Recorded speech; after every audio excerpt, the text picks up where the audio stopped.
കൂട്ടുകാരെ, പൂനെക്കുട്ടീൻ്റെ കുടുംബം ഭയങ്കര കച്ചറയാണ് ഇപ്പോൾ കേട്ടോ. അയ്യോ, ഒരു രക്ഷയില്ല.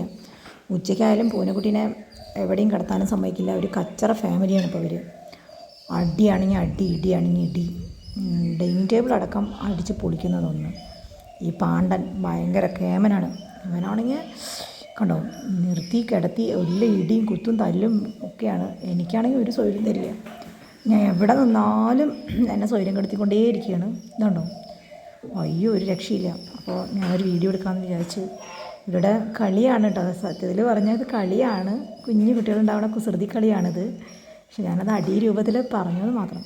എല്ലാ കുട്ടികൾക്കും കുറുമ്പും കുസൃതികളും ഉണ്ടാവുമല്ലോ. അപ്പോൾ ഈ പൂച്ചക്കുട്ടികൾക്കും ഭയങ്കര കുസൃതിയാണ്. ഭയങ്കര ഭയങ്കര ക്യൂട്ടാണ് കേട്ടോ അവർ. കണ്ണൊക്കെ എന്ത് ഭംഗിയാണെന്നറിയാം.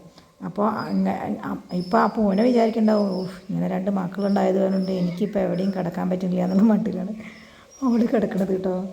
യാതൊരു സ്വൈര്യം കൊടുക്കില്ല. ഭയങ്കര കളിയാണ്. എല്ലാതും കിട്ടിയാൽ ആടിപ്പാടി ചാടി എല്ലാത്തിലും ഭയങ്കര കളി കളിച്ചുകൊണ്ടിരിക്കും.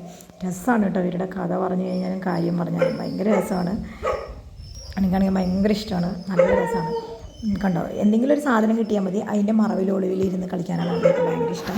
അപ്പോൾ അത് ഡൈനിങ് ടേബിളിൻ്റെ അപ്പുറത്തും ഇവൾക്ക് ഒരു സ്വൈര്യം കൊടുക്കാത്തതുകൊണ്ട് ഇവൾ മിണ്ടാണ്ട് കിടക്കുകയാണ്. ഇടയ്ക്ക് സ്നേഹത്തിൽ നക്കി തുടച്ച് അങ്ങനെ കൊടുക്കും ചെയ്യും കേട്ടോ. കണ്ടോ, എല്ലാ അമ്മമാരും അങ്ങനെ തന്നെയല്ലേ മക്കളെ സ്നേഹിക്കുക അല്ലേ. എല്ലാ ജീവജാലങ്ങളിലും ഇങ്ങനെ തന്നെയാണ്. അവരൊക്കെ അവരുടെ മക്കൾ വലുത് തന്നെയാണ്. കുറച്ച് കഴിഞ്ഞ് കഴിഞ്ഞാൽ പോടാ നിൻ്റെ പണി നോക്കിയിട്ടൊന്നും പറയും കേട്ടോ. മൃഗങ്ങളാവുമ്പോൾ അങ്ങനെയാണ്. ഇപ്പോൾ കോഴികളൊക്കെ ആകുമ്പോൾ അവർ ചിറക് കൊത്തിയാട്ടില്ലേ. ഇപ്പോൾ പൂച്ചകളാണെങ്കിലും അതെ, അവർ കുറച്ച് കഴിഞ്ഞാൽ ഇവർക്ക് പിന്നെ കാണുന്നതേ ഇഷ്ടമില്ലാണ്ടാവും. അങ്ങനെയാവും. അങ്ങനെ നല്ല രസമുണ്ട് കേട്ടോ. ഇന്നത്തെ ഉച്ചത്തെ വിശേഷം. Okay, bye Tata.